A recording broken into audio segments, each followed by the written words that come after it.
et bienvenue dans la chaîne Mathématiques Sciences. Aujourd'hui je vais présenter et expliquer une nouvelle vidéo, qui est une vidéo vers la troisième, sur découvrir les homothéties.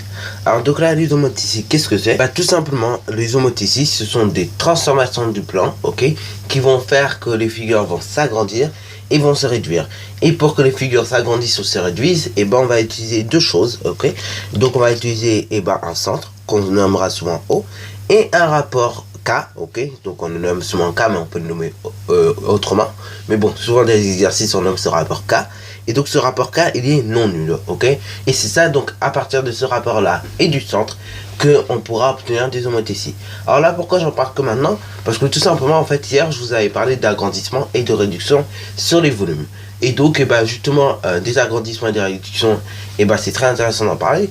Et donc, vu que j'ai parlé des agrandissements et des réductions, du coup, en parallèle, on parle des homothéties, ok? Puisque vous savez donc que il y a un lien entre les agrandissements et les réductions, les homothéties, le théorème de Thalès et la proportionnalité, ok?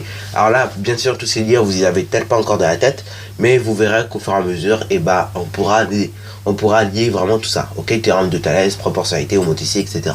Ok? Fonction linéaire, etc. etc. Ok?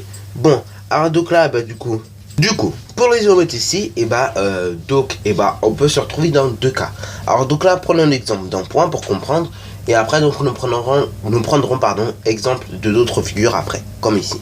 Donc là déjà, mine de rien, vous pouvez tomber sur deux cas. Vous pouvez tomber sur le cas où justement le point et son image se trouvent dans la même direction, ou soit vous trouvez carrément dans le cas où le point et donc son image ne se retrouvent pas du tout dans la même direction. Ok? Pour que le point et son image se trouvent dans la même direction, il faut que le rapport K soit strictement supérieur à 0. Ok? Donc là ici, le rapport K est de 2,8. Ok? Donc M' et donc tout simplement 2,8 fois plus éloigné du point O, ok? Donc là en l'occurrence ce point M', comme je disais donc, il est 2,8 fois plus éloigné que le point M', ok? Alors là comment on fait pour calculer des distances? Après on verra tout simplement avec ces deux exemples là, ok? Comment on fait pour calculer des distances, parce que mine de rien on peut calculer avec des homothéties des distances assez simplement, ok? Donc on peut savoir par exemple où se trouve l'image d'une figure, où se trouve la figure de départ, etc. Juste en faisant des petits calculs, ok? C'est pour ça d'ailleurs que dans les programmes et donc dans la réalité on relie proportionnalité, fonction linéaire et donc également les homothéties, le théorème de Thalès et bien évidemment tout plein de trucs encore, ok? Voilà.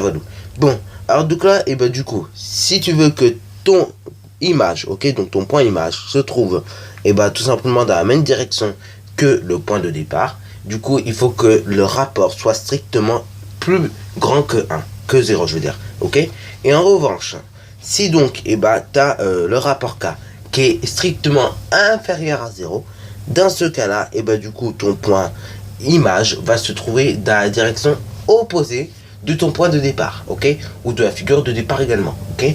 Alors là pour ceux qui voient un petit peu de trucs, vous voyez où je veux en venir, ok.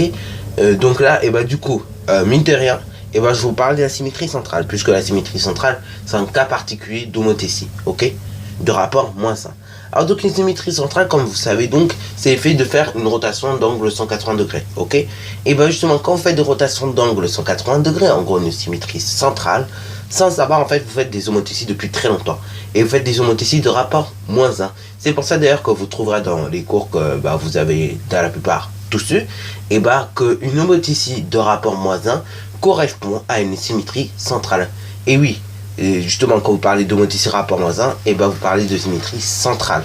Également donc dans certains cas quand on veut construire des parallélogrammes, on obtient ce genre de figure. Je vais vous montrer ça à main levée. Alors donc oui, comme je disais donc, dans certains cas, quand on veut construire des parallélogrammes notamment, on retrouve ce genre de figure, ok? Et ce genre de figure, là je pense que ceux qui ont déjà étudié ce théorème le savent, mais sinon ceux qui n'ont pas étudié ne le savent pas. Tout simplement, cette figure renvoie au théorème de Thalès. Alors là, mine de rien, je vais nommer mes points et vous allez comprendre tout de suite pourquoi après, ok? Donc là, notre théorème de Thalès, qu'est-ce qu'il dit déjà? Il dit que si les droites BA et MN sont parallèles et que les points M, O, A sont alignés d'une part et que les points B, O, N d'autre part sont alignés, dans ce cas-là, et ben, on a l'égalité suivante. C'est BO sur AO est égal donc et ben, à NO, ok, voilà, voilà, sur MO, ok, ce qui est égal donc et ben, à la chose suivante, c'est AB sur MN. Voilà, voilà. Donc c'est ça que nous dit notre petit théorème de Thalès, ok, qui est mine de rien fantastique, ok. Donc bah voilà, voilà. Donc là, et bah pour ceux qui ne savaient pas qu'est-ce que c'est que le théorème de Thalès, et bah voilà, voilà, hein, un exemple de théorème de Thalès qu'on pourrait appliquer sur cette figure. Bon, alors là maintenant revenons sur nos géométries ici quand même. Et tu remarqueras aussi, mine de rien, que dans une symétrie centrale, et bah l'image et donc et bah tout simplement le point de départ sont donc opposés bah vis-à-vis donc et bah du point d'origine, enfin du point mine de rien qu'on appelle centre, ok, voilà, voilà. Bon, alors donc là quelques propriétés qui semblent très basiques mais bon qu'il faut quand même savoir, c'est que nos mots ici bah conservent les angles et le parallélisme, ok, c'est comme une symétrie centrale, elle conserve quant à elle les angles et le parallélisme, ok. Et donc propriété numéro 2, et bah une homothétie de rapport K transforme un segment AB en un segment A'B', ok. Ça c'est des propriétés encore une fois de base mais qu'il faut savoir, ok, voilà, voilà. Bon, maintenant voyons deux exemples, ok, qui vont faire vraiment apparaître et bah des choses fantastiques, ok. Donc là en gros, et bah du coup premier exemple, c'est l'image d'un Martin Pêcheur, ok. Et donc cette image là on l'a nommé A et l'autre on l'a nommé C, ok. Et donc du coup et bah le rapport K ici qui a été effectué, c'est K est égal à 1,9, ok. Et dans ce cas là bah du coup pour passer de la figure A à la figure B, il va falloir multiplier toutes les longueurs par 1,9. Et oui, justement, c'est pour ça que je vous ai dit, donc, quand on parle d'agrandissement et de réduction, on parle aussi d'homothétie. C'est pour ça d'ailleurs j'ai fait cette vidéo aussi, hein, entre parenthèses. Donc voilà, voilà. Donc en gros, lorsque vous avez un rapport K est égal à 1,9, du coup, et ben qu'est-ce qu'on va faire? On va multiplier toutes les longueurs que vous voyez ici sur l'image de départ par 1,9. Les longueurs seront multipliées par 1,9. En revanche, et ben, pour ce qui s'agit des longueurs sur les côtés, pareil, sont multipliées par 1,9, donc les distances en gros. Et au niveau des aires, et ben, ça sera multiplié par 1,9 au carré. Et donc s'il y aurait eu des volumes, et ben, ça serait multiplié par 1,9 au cube. Et là du coup en fait on retrouve exactement ce que j'avais dit dans la dernière vidéo, ok. C'est-à-dire donc et ben, lors d'un agrandissement et d'une réduction, et ben, les longueurs sont multipliées par K. En revanche, les aires sont multipliées par K au carré. Et les volumes sont multipliés par K au cube. Voilà, voilà, donc ce que l'on retrouve de la vidéo précédente en fait. Voilà, voilà, c'est pour ça qu'il y a un lien entre les agrandissements et réductions, la proportionnalité, les fonctions linéaires, les fonctions affines également, parce que bon, des fonctions linéaires c'est des fonctions affines particulières, et la proportionnalité, il y a encore tout plein de liens comme ça, ok. Voilà, voilà. Et donc là, bah du coup, en fait, et bah, qu'est-ce qui se passe concrètement sur la figure? Et ça veut dire quoi concrètement, ce que je suis en train de dire? Et bah ça veut dire que la longueur OB' est égal donc à 1,9 multiplié par OB, ok. Pareil, la longueur OA' est égale à 1,9 multiplié par OA. Voilà, voilà. Bon, maintenant, voyons donc un deuxième cas où cette fois-ci le rapport est pareil négatif, ok. Donc ça veut dire qu'il est strictement inférieur à 0, ok.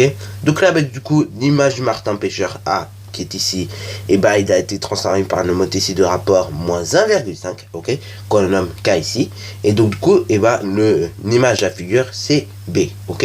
Donc là ici nous avons petit a, ici nous avons petit b. Et dans ce cas là, et bah tout simplement, comment on fait pareil pour connaître les longueurs ici? Et ben là pareil, hein, on va pas trop se compliquer la vie, on va pareil utiliser les rapports comme tout à l'heure. Sauf que là en fait, vu que le rapport est négatif, et ben c'est pour ça que la figure se trouve de l'autre côté, ok. Et elle se retrouve également complètement retournée, comme si on avait fait une symétrie centrale. Sauf que bah ta symétrie centrale, tu vois, elle a subi un agrandissement entre deux, tu vois. Donc en gros, lorsqu'on fait un rapport négatif, ok, donc lorsque l'homothétie de rapport négatif, déjà on peut conclure que déjà la figure se retourne et en plus se trouve pas du même côté que tout simplement la figure de départ. Donc en gros, elle se trouve pas dans la même direction pour ceux qui veulent bien comprendre encore. Mais en revanche, lorsqu'on veut calculer des longueurs, effectivement, donc là, quand on veut savoir quelle est la longueur, par exemple, qui est ici ou ici, voilà, par exemple, hein, et ou quand on veut savoir quelle est la distance AO' O, ok, voilà, voilà. Et bah tout simplement, on va utiliser, pareil comme tout à l'heure, et bah le calcul précédent, ok. Donc on va faire, et bah tout simplement OA multiplié par 1,5 est égal à OA', ok. Alors là, le moins, bien évidemment, il faut l'oublier. Lorsque vous faites des calculs, même si le rapport est négatif, vous oubliez le moins, ok. Parce que au niveau des calculs, sinon ça coince, ok. Après, vous allez vous retrouver à manquer quelque chose. Et un petit rappel, une longueur est toujours positive. Donc là, si vous mettez une longueur négative, vous voyez, c'est pas très cohérent, ok. Voilà, voilà. Pareil, si vous voulez trouver la longueur OB', et ben vous faites OB multiplié par le rapport sans le signe, donc multiplié par 1,5, et donc vous trouvez la longueur OB'. Voilà, voilà. Bon, dans les deux cas, on retrouve une configuration du théorème de Thalès, ok. Donc là, bah, comme j'en parlais déjà tout à l'heure, en fait, même quand vous construisez des parallélogrammes par moment, vous êtes, sans savoir, en train d'étudier le théorème de Thalès.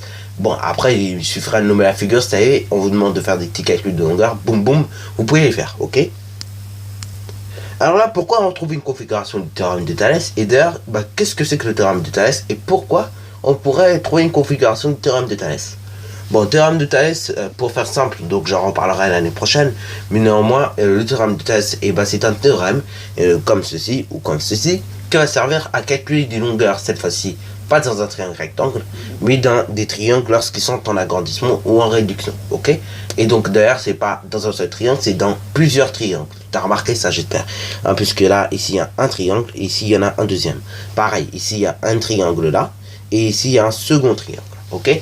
Voilà, voilà. Donc là, mine de rien, c'est un théorème qui va servir à calculer des longueurs dans des triangles, ok.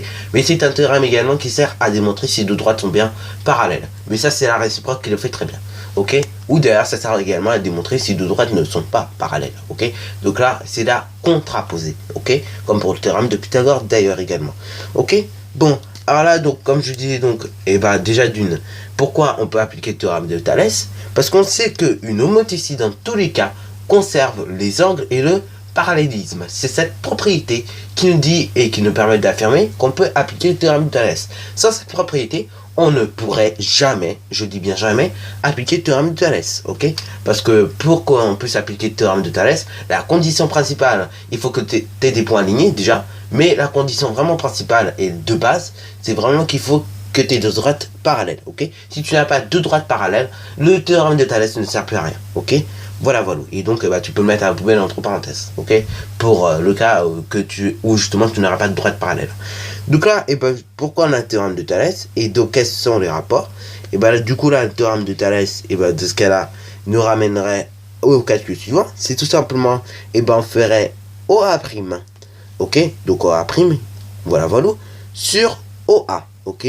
Donc, OA, qui est égal donc à OB', donc OB' sur OB, voilà, donc OB' sur OB également, ce qui est égal donc à AB', ok, voilà, voilà, sur AB, ok, des deux droites parallèles. Ok, donc là, un petit truc et une petite méthodologie lorsque vous voulez écrire le théorème de Thalès, hein, donc les égalités du théorème de Thalès, et là, on peut l'écrire de différentes manières. Moi, tout à l'heure, j'ai écrite, tout d'abord, en commençant donc, par les côtés, hein, donc je me suis pas trop cassé la tête, j'ai écrit BO qui est égal à AO, qui est égal donc à NO, qui est égal donc à MO, ok. Et donc je écris après le quotient des deux droites parallèles, donc AB sur MN, ok. Voilà, voilà. Moi je l'écris de cette manière-là. C'est-à-dire en fait vous prenez les côtés du triangle de base, ok. Voilà, voilà. Donc là, c'est soit vous prenez deux options. Soit vous prenez le plus grand en haut et après le plus petit en bas. Ou soit vous faites inverse, le plus petit en haut et le plus grand en bas. Ok. Et après, vous mettez le quotient des deux droites parallèles. Ok. Et là, pareil, hein, toujours, il faudra conserver toujours le même truc. Le plus petit en haut ou le plus grand en haut. Et après, le plus bas, le plus petit ou le plus grand en bas. Ok. Là, en l'occurrence, donc, OA', on sait que c'est plus grand. Donc là, il faut qu'il y ait le plus petit en bas. Donc, OA. Après, tu as OB'. Plus grand sur plus petit. Après, AB' plus grand sur plus petit. Et là, ça marche dans les deux cas. Ok. Là, un petit truc également. Donc là, c'est un petit truc de vocabulaire, mais qu'il faut savoir. Donc les triangles OAB, donc OAB, OAB, ok. Et sont des et les triangles donc OAB A'B', ok, donc OA'B' sont des triangles semblables. Et donc là, et bah, ces triangles semblables, et bah, qu'est-ce que c'est que ça? En gros, et bah, c'est des triangles qui ont la même forme, sauf que bah, le seul truc qui change, c'est les longueurs, ok? Les longueurs sont multipliées ou divisées proportionnellement, ok? Bah là, l'année prochaine, donc quand tu seras en troisième, on verra des petites propriétés sur ces triangles semblables, parce que ces triangles qui sont semblables, justement, ils ont des propriétés assez particulières. C'est que déjà, leurs angles sont conservés, ok? Mais qu'en revanche, les longueurs sont multipliées proportionnellement. Et là, pareil, elles sont multipliées proportionnellement par des homothéties.